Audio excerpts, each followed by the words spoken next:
In this video, I'm going to take you through the queries that underpin the income statement matrix in the profit and loss template. So I'm talking about this matrix here. Behind this are 21 queries that give it its look and feel and interactivity on the page. So we've got some nice interactions going on. We've selected fiscal year 25, April year to date, which actually, because it's only 1st of April to 30th of April, I can select May, and it's going to go 1st of April to 31st of May. I could go rolling 12 months, and it goes the 1st of June to the 31st of May. It's also giving me the previous date range as well. So nice, simple point and click interactivity there. We've got the actual, we've got the previous year, we've got the actual as a percentage of sales. We can switch the previous year to display that in percentage of sales if you wanted.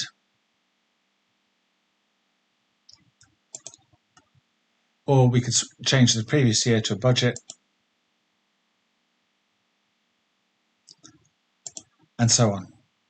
So to get this level of interactivity and to maintain a report that is extendable and easy to maintain into the future is why we've structured the queries the way we have. And what I'll do in this video is I'll take you through those.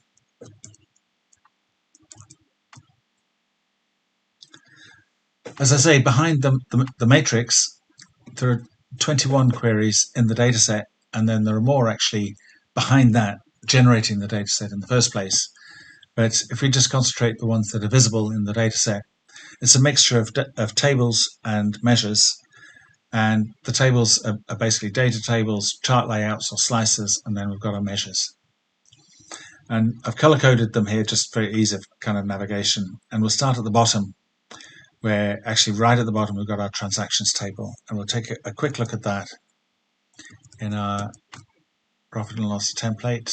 We'll go to the data view and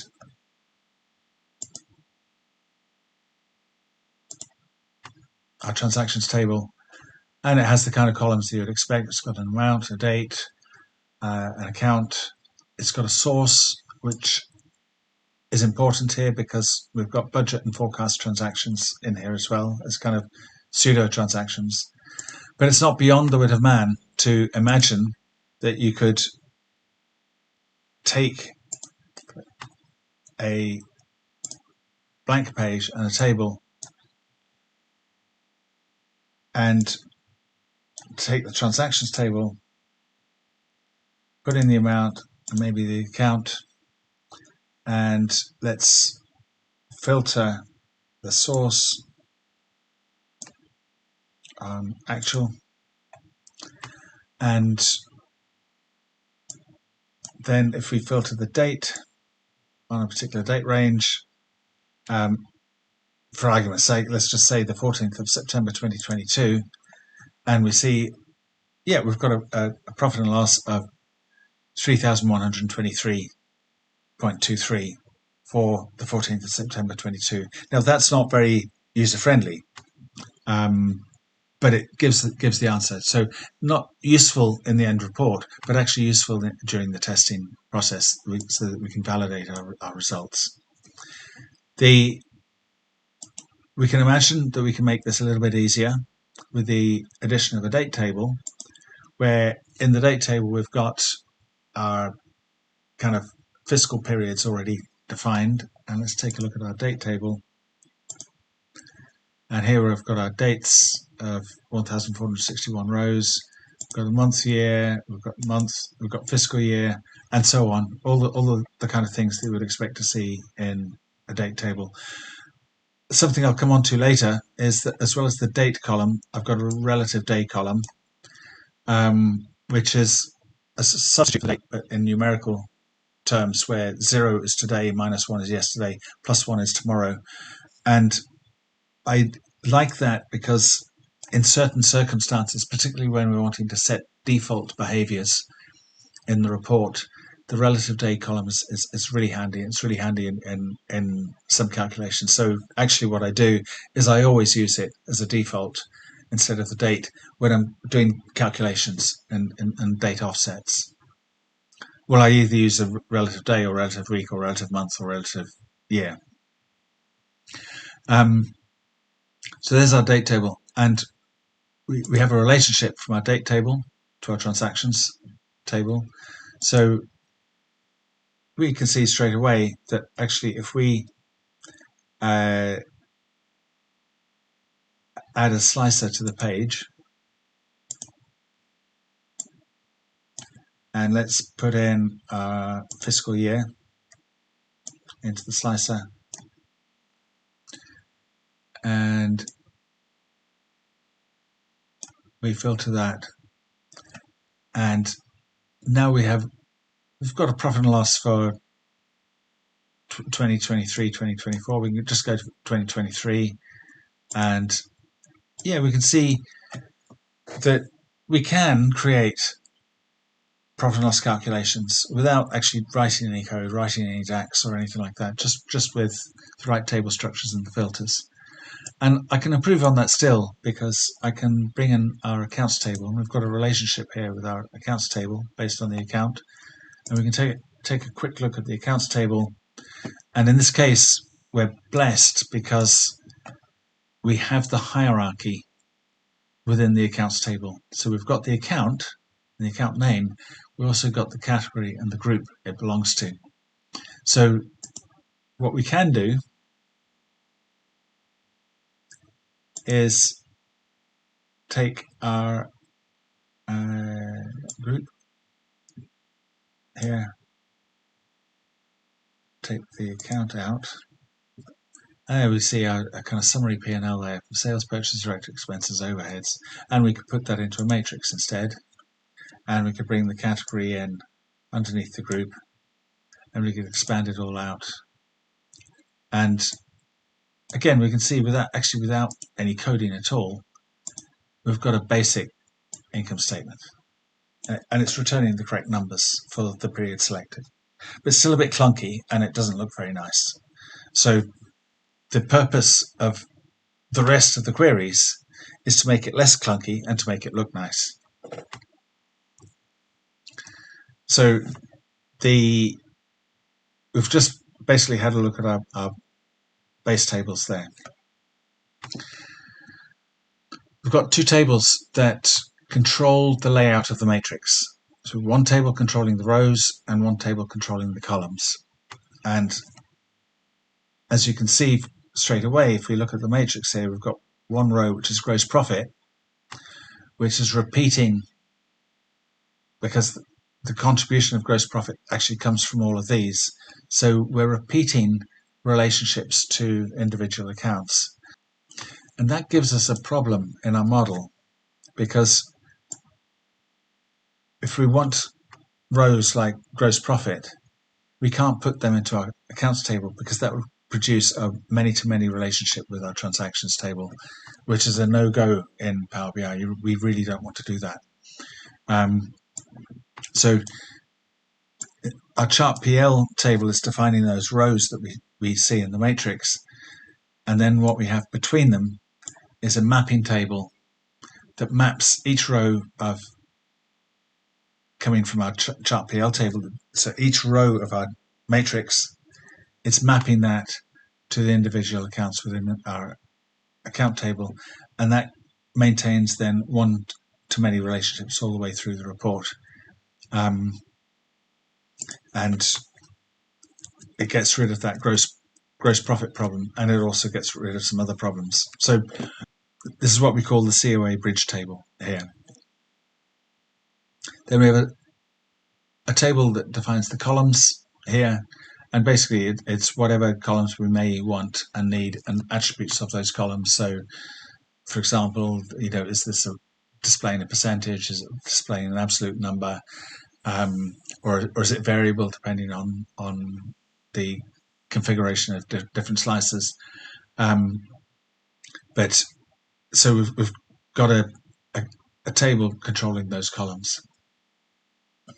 Next, we have our dates and periods. So if we go to here, we've got the fiscal year and the periods. So just in 3 clicks, I've defined May fiscal year 2025, which is actually May 2024 in this case, rolling 12 months, and that's giving us this date range here. And the key here is to make sure that that's coming from a date slices table, not a date table, and that date slices table is disconnected in the model. I know we see a relationship here between dates and date slices, but it's not active. The only reason that line is there, I hope you can see it's a dotted line, the only reason it's there is to stop this date column in the date slices table auto-generating a date hierarchy. So this in effect is a disconnected table, which means whatever we select in the slices table is not going to affect our transactions, it's not going to affect the model directly. Then we have our calculation slices that in this particular case, it's switching between percentage of sales or absolute, or switching between previous year or budget, or forecast or scenario. And then finally, we've got our measures. So our measures take all these settings, take all these settings and the rows that we're operating in and columns we're operating in the matrix, and through 4 groups of measures, aggregate what we have in our transactions table by applying the right filters and then finally applying the correct formatting. Let's go through the groups of measures one by one. First, we have a set of base measures, and these are important because these measures are the measures that interact with the data tables, and that's basically all they do. But any other measure that wants to call the data tables goes through these base measures, and that achieves a couple of things. One, it means if we make a mistake in that calculation, we only need to fix that calculation in one place. But similarly, if our data tables change, so if our transactions table changes or the structure of it changes, or we change from one data source to another source, it means we only need to change the base measure and the rest of the report will continue to work okay.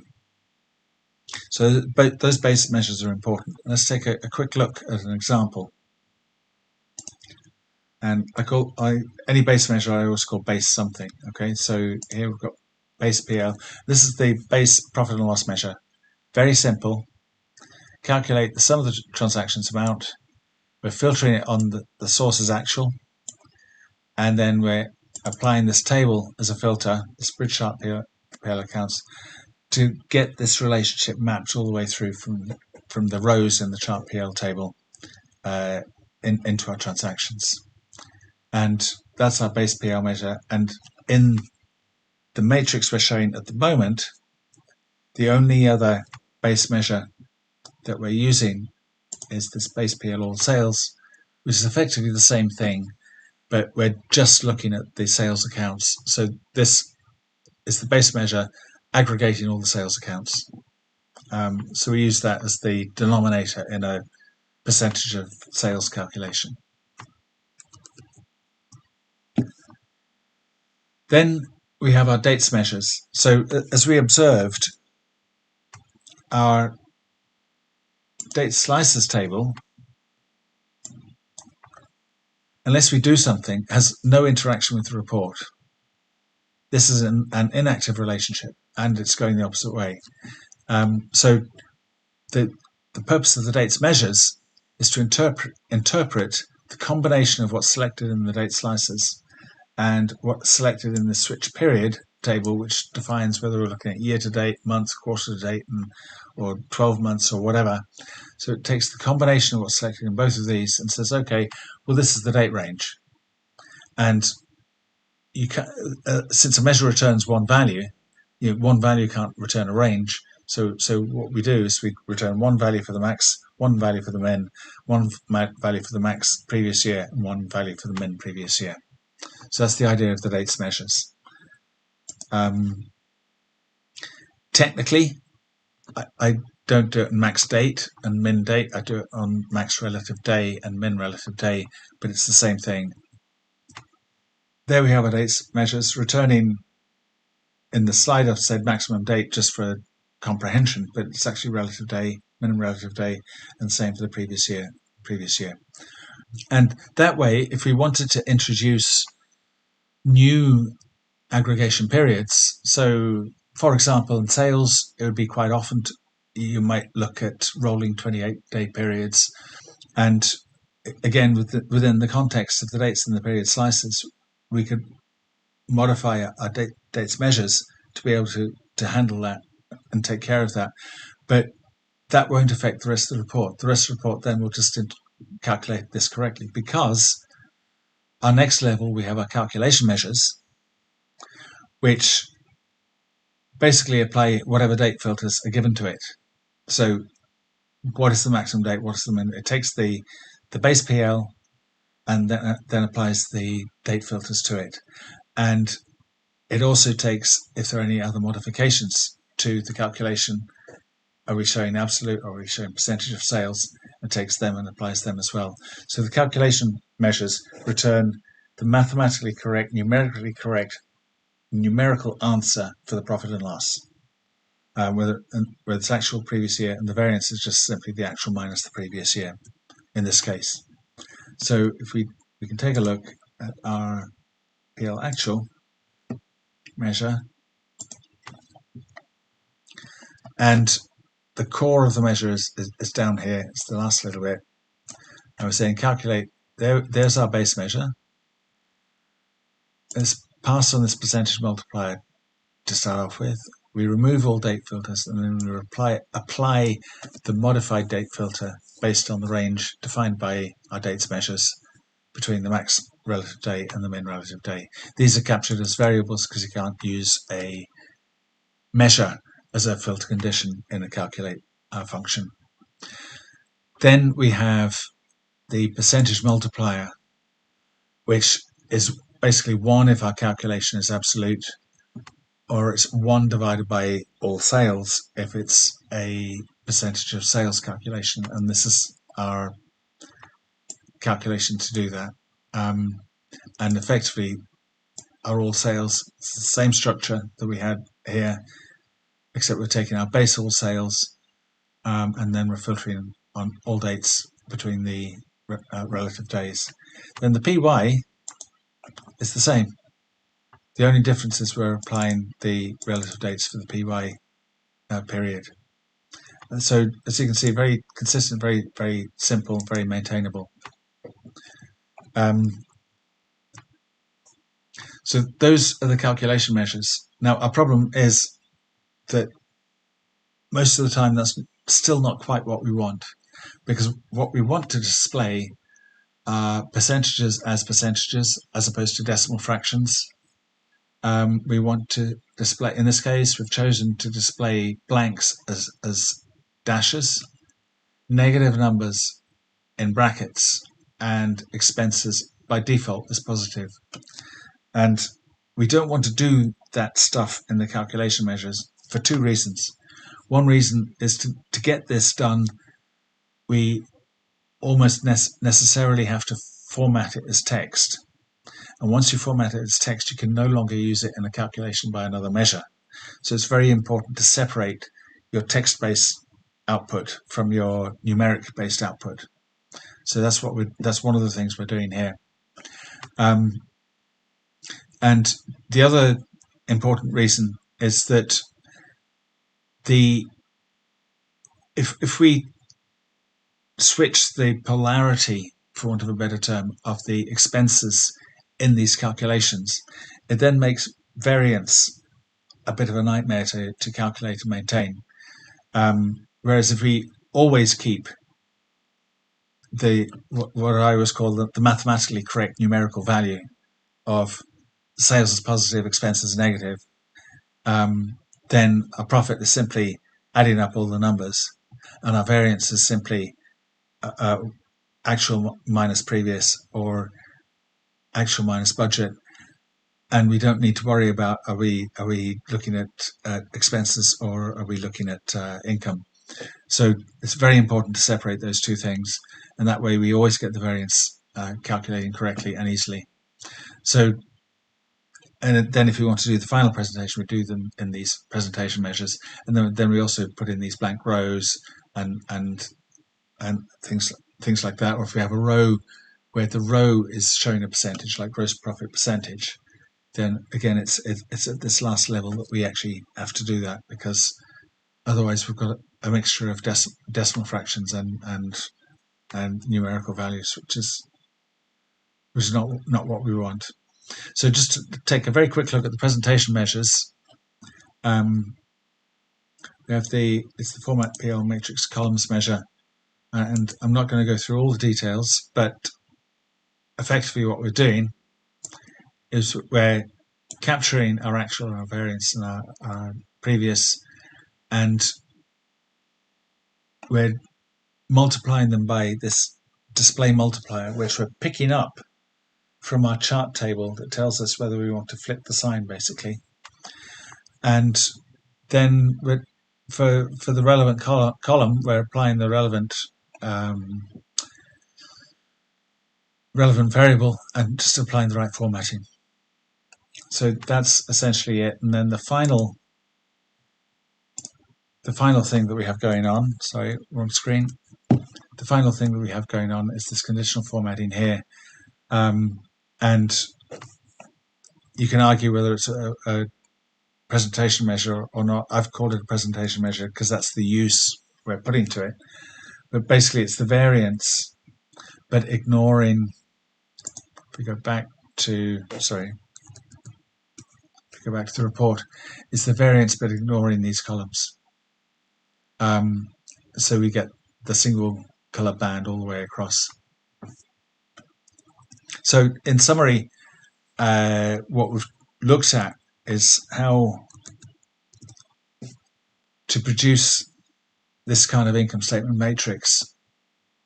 We've taken a look at all the queries that we've taken a look at what we need to do, and we've broken that down into different queries. We've broken it down into the raw data tables, the layout tables that control the rows and columns of the matrix, the slices that we want the user to interact with, and then the measures, very important, the dates measures being driven by the dates and periods slices, very important, the base measures to then isolate the rest of the report from the